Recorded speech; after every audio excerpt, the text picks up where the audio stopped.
పరమేశ్వరిని ఆరాధించి సాక్షాత్తు శ్రీ మహాలక్ష్మి కూడా ఒక బెనిఫిట్ పొందిందండి. కొన్ని కథలున్నాయి అట్లా.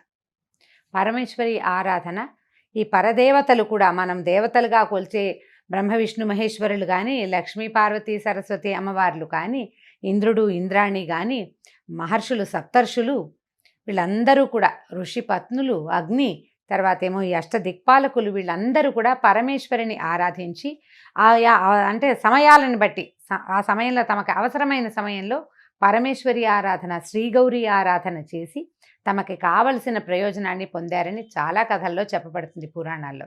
అయితే మహాలక్ష్మీదేవి ఎప్పుడు పరమేశ్వరి ఆరాధన చేసిందో చూద్దాం. అది తెలియజేసే ఒక కథను విందాం. దేవతల్లో సూర్యుని కుమారుడైన రేవంతుడనేవాడు గుర్రాల సేవలో దిట్టట. సూర్యునికి చాలామంది కుమారులు ఉన్నారు.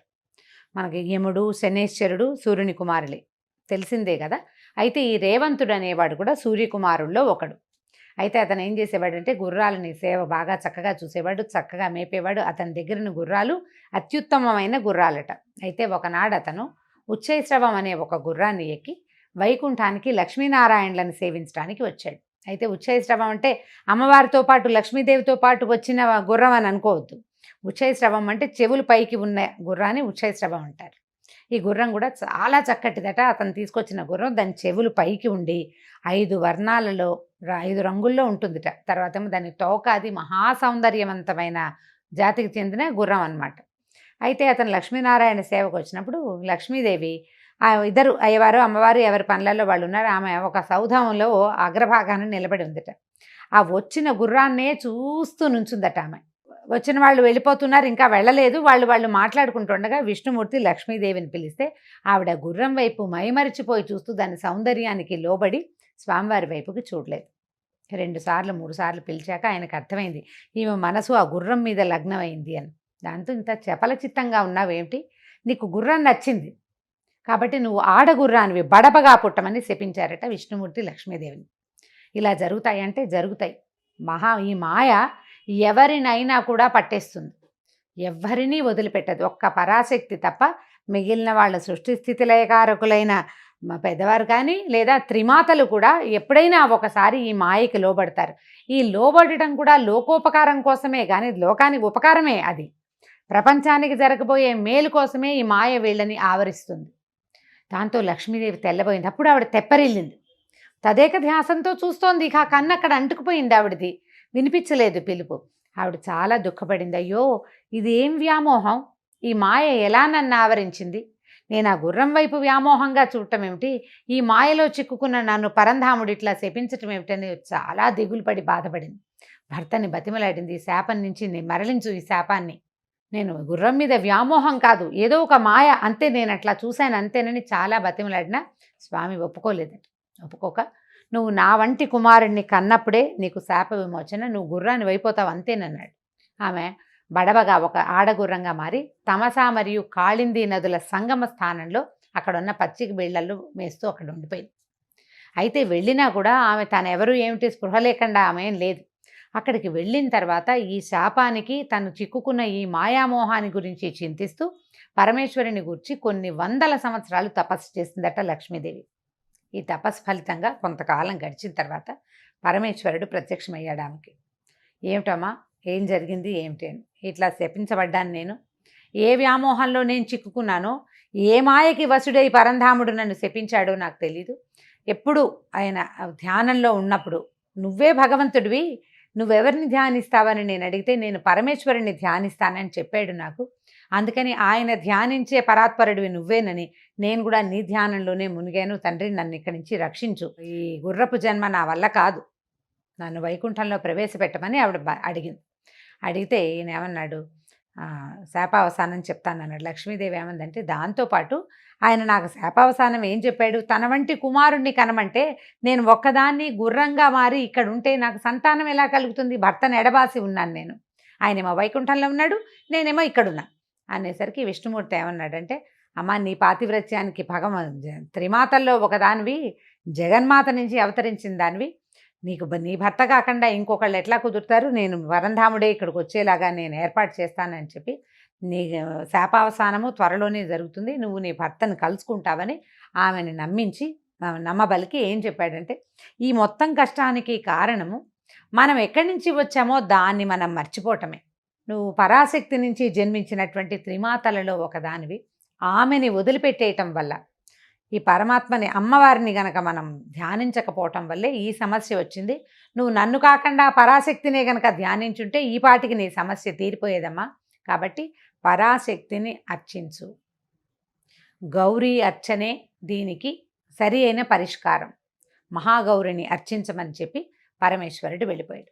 అక్కడి నుంచి లక్ష్మీదేవి పరమేశ్వరి ఆరాధనలో మునిగిందట. అప్పటి నుంచి ఇంక అదే ధ్యాస. కొంతకాలం ఆమె అట్లా పరమేశ్వరి ఆరాధన చేయగా ఈ లోపల పరమేశ్వరుడు మహావిష్ణువుకి కబురు చేశాడు. ఏమిటంటే, నీ భార్య తమసా కాళింది నదుల మధ్యలో ఉన్న సంగమ స్థానంలో ఉన్నది. ఆమె గుర్రంగా నీ కోసం వేచి ఉంది. కాబట్టి ఒక మొగ గుర్రంగా ఆమెను సమీపించు, ఆమె కోరిక తీర్చు, ఆమెకి సంతానం కలిగేలాగా చేస్తే రేపు ఆమె శాపావసానం లభిస్తుంది. కాబట్టి నువ్వు తక్షణమే చేయాలి. ఆమె మాయలోంచి బయటకు వచ్చేసిందని చెప్పేసరికి విష్ణుమూర్తి ఒక గుర్రపు రూపంలో ఆమెని సమీపించాడు. చాలా సంవత్సరాల పాటు విష్ణుమూర్తి లక్ష్మీదేవి ఇద్దరూ కూడా గుర్రాల రూపాల్లోనే సంచరించారు. చాలా కాలం తర్వాత వారికి ఒక కుమారుడు కలిగేట. పూర్తిగా విష్ణు స్వరూపంగా ఉన్నటువంటి కుమారుడు కలిగాడు. ఈ సంతానం లభించగానే విష్ణుమూర్తి ఏమన్నాడంటే, పిల్లవాడిని ఇక్కడ వదిలిపెట్టి మనం వెళ్ళిపోదాం వైకుంఠానికంటే. లక్ష్మీదేవి బాధపడిందట. సంతానాన్ని వదిలిపెట్టి ఎలా వస్తాను, పసిబిడ్డ, వీడిని ఎలా వదిలిపెడతాను, తీసుకెళ్ళిపోదాం మనతోటను. తీసుకెళ్ళిపోదామంటే ఆయన ఒప్పుకోలేదు. నువ్వు కంగారు పడద్దు, ఇక్కడే ఉంచుదాము. ఇతనికి, పిల్లవాడికి సరి అయిన పెంపకాన్ని ఏర్పరిచే వెళ్దాం. వైకుంఠంలో మనతో పాటు పెరిగేవాడు కాదు వీడు, భూలోకంలో చాలా ప్రఖ్యాతుడయ్యే అవకాశం ఉంది. ఏకవీరుడు అవుతాడు వీడు. వీడి లాంటి వాడు ఇంకొకడెవడు ఉండడు. కాబట్టి అబ్బాయిని ఇక్కడే ఉంచాలని చెప్పాడు. చెప్పిన తర్వాత ఆవిడకి ఏం చెప్పాడంటే, అప్పుడు మనం మహాభారతంలో చిన్న కథలు వింటుంటాం, ఆల్రెడీ చెప్పాం కూడా, ఇంకా మీరు విన్నట్టు లేదు బహుశా, దాని మీద చెప్దాం. యయాతి దేవయాని అని ఇద్దరు భార్యాభర్తలు. యయాతి అనేది ఒక మహారాజు, దేవయాని శుక్రాచార్యుడి కుమార్తె. వీళ్ళిద్దరూ భార్యాభర్తలుగా ఉండగా శర్మిష్ఠ అనే ఈ దేవయాని యొక్క చెలికత్తె అంటే దాసితోటి యయాతి మహారాజుకి సంబంధం ఏర్పడుతుంది. వీళ్ళిద్దరికీ సంతానం కలిగింది. ఆమె రాజకుమార్తె శర్మిష్ఠ. అయితే ఈ కలిగిన సంతానం కలిగిన తర్వాత శుక్రాచార్యుడు దేవయాని యొక్క తండ్రి యయాతిని శపించాడు.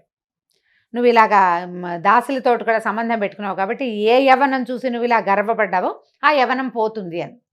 యయాతి వృద్ధుడైపోయాడు. అతని మీదకి వృద్ధాప్యం వచ్చి పడిపోయింది.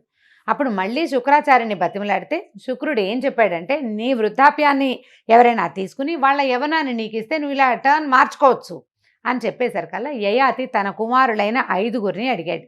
వీళ్ళలో దేవయాని కుమారులు 2, శర్మిష్ఠ కుమారులు 3. అడిగేసరికల్లా నా వృద్ధాప్యం తీసుకోండి, మీ యవనాన్ని నాకు ఇవ్వండి అంటే కుమారులు 4 తోసిపుచ్చారు. ఆఖరివాడైన యదువు దానికి ఒప్పుకున్నాడు. అయితే ఈ తోసిపుచ్చిన కుమారులందరినీ ఆయన తలా ఒక రకంగా శపించాడు. ఒక్కొక్కరిని ఒక్కొక్క శాపం. అందులో పెద్దవాడైన తుర్వసుడు అతని పేరు. తుర్వసుడికి నీ సంతానానికి రాజ్యాధికారం లేదు, నీకు సంతానమే లేదని, నీ వంశం లేదని శపించాడు పెద్ద కుమారుడిని. ఆ తుర్వసుడికి ఇప్పుడు సంతానం లేదు. అతను ఈ పిల్లవాడిని తీసుకెళ్తాడు, అతను పెంచుతాడు. ఎందుకంటే అతనికి సొంతంగా సంతానం కలిగే అవకాశం లేదు. కాబట్టి తుర్వసుడి సంతానమే పిల్లవాడు పెంచుతాడు, కానీ అతనికి ఔరస సంతానం కాదు, సొంత సంతానం కాదు కదా. కాబట్టి ఈ హయం వల్ల, గుర్రాల వల్ల జన్మించిన వాడు కాబట్టి హైహయ వంశం, హైహయుడు అంటారు. హైహయ వంశానికి ఆద్యుడుగా ఈ పిల్లవాడు పెరుగుతాడని చెప్పి వెళ్ళిపోయారు. విష్ణువు లక్ష్మీదేవిని ఒప్పించారనమాట. పర్వాలేదు, పిల్లవాడిని పెంచడానికి ఏర్పాటు నేను చేస్తానని చెప్పి లక్ష్మీదేవి తన శాపావసానం లభించగానే పిల్లాడిని ఇక్కడ వదిలిపెట్టి విష్ణుమూర్తి లక్ష్మీదేవి ఇద్దరు వైకుంఠానికి వెళ్ళిపోయారు. ఆనాటి రాత్రి తుర్వసువుకి కల్లో కనపడ్డారు విష్ణుమూర్తి.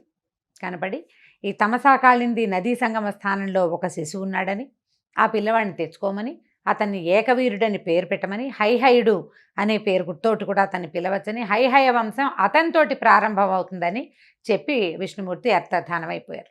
ఆ తర్వాత మరుసటి రోజు పొద్దునే లేచిన తుర్వసువు భార్య, తన తాలూకు పరిజనం అందరితోటి ఇక్కడికి పరిగెత్తుకొచ్చాడు. శిశువు ఉన్నాడని చెప్పేసరికి భగవద్దత్తమైన సంతానంగా అక్కడ దొరికినటువంటి ఇది మహాతేజోవంతుడు, సాక్షాత్ విష్ణు స్వరూపంలాగా కనపడుతున్నటువంటి ఆ పిల్లవాడిని తీసుకొచ్చుకుని అబ్బాయికి ఏకవీరుడు అని పేరు పెట్టారు.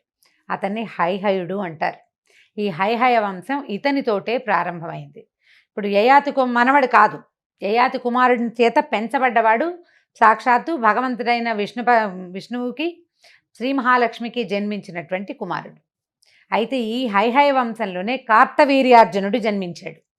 కార్తవీర్యుడు ఎవరు? మళ్ళీ కథలు చాలా ఎన్ని మెలికలు తిరుగుతాయో చూడండి. విష్ణుమూర్తి యొక్క చక్రాయుధ స్వామి సుదర్శనాయుధం యొక్క శాపం వల్ల అతని శపించబడి కార్తవీర్యుడిగా జన్మించాడు. ఈ కార్తవీర్యుని సంహరించడానికి సాక్షాత్తు విష్ణువే పరశురాముడుగా అవతరించాడు. దశావతారాల్లో ఒకటి పరశురాముడు. బ్రాహ్మణుడుగా జన్మెత్తి కానీ క్షాత్రాన్ని అవలంబించి భూమి మీద ఉన్న క్షత్రియులందరినీ సంహరించాడు. ఇలా ఇప్పుడు ఈ తర్వాత జరగవలసిన ఒక కథ కోసం పరశురాముడు, కార్తవీర్యార్జునుడు, ఈ కథ కోసం లక్ష్మీదేవి శపించబడింది విష్ణుమూర్తి చేత. ఆ హైహయ వంశం ఇక్కడ పుట్టాలన్నమాట.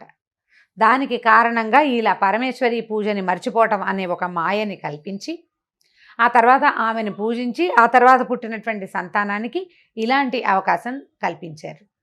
ఎప్పుడూ కూడా మనం ఎక్కడి నుంచి వచ్చామో దాన్ని మర్చిపోకూడదు. దేవతలు కూడా ఇలాంటి పొరపాటు చేస్తారు. మానవులకి సహజమే, అదేం పెద్ద వింత విశేషం చేయకూడని పని కాదు. మర్చిపోతూ ఉంటాం, కానీ ఎప్పటికప్పుడు గుర్తు చేసుకోవాలి. మూలాన్ని మర్చిపోకూడదు. మనం ఏ ప్రకృతి నుంచి వచ్చామో ఆ యొక్క ప్రకృతిని గౌరవించాలి, పూజించాలి. పరమేశ్వరి ఆరాధన, మహాగౌరి ఆరాధన, ఈ మంగళగౌరి ఆరాధన ఇదంతా కూడా ప్రకృతితోటి మమేకం అవ్వడం కోసం మనం చేసే ప్రయత్నమే. ఏ మూల ప్రకృతి నుంచి మనం బయటపడ్డామో, మనం వచ్చామో ఆ ప్రకృతిని ఆరాధించడం. దీనికోసమని చేతకి తులసి పూజ చేయటం, పువ్వులతోటి అమ్మవారిని అర్చించటము, ముత్తైదువుని అమ్మవారి స్వరూపంగా భావించటం, ఇలాంటి భావనతోటి కనుక పూజలు పునస్కారాలు చేస్తే అవి మంచి ఫలితాన్ని ఇస్తాయి. పరమేశ్వరి ఆరాధన తప్పకుండా చేయవలసింది. ప్రతి మాసంలోనూ ఏదో ఒక పూజా విధానంలో మనకి గౌరీ ఆరాధన లేదా అమ్మవారి ఆరాధన, లలిత ఆరాధన కనపడుతుంది. ఈ శ్రావణ మంగళవారాల్లో ఈ ఆరాధన చేసుకునే అవకాశం ఉంది కాబట్టి మంగళవారం నాడు చక్కగా పూజ చేసుకోండి. ఒకవేళ ఉదయ వేళలో కుదరకపోతే సాయంకాలం కూడా పూజ చేసుకోవచ్చమ్మా, ఏమీ తప్పులేదు. సాయంకాలం కూడా ఒకవేళ పొద్దున పులగం వండుతాం, సాయంకాలం ఏం పెడతామంటే శనగలు నానబెట్టండి, శనగల నైవేద్యం పెట్టండి. చాలా అఖండమైన నైవేద్యం, చక్కటి నైవేద్యం. దాన్ని తాంబూలంగా కూడా ఇచ్చేసేయచ్చు.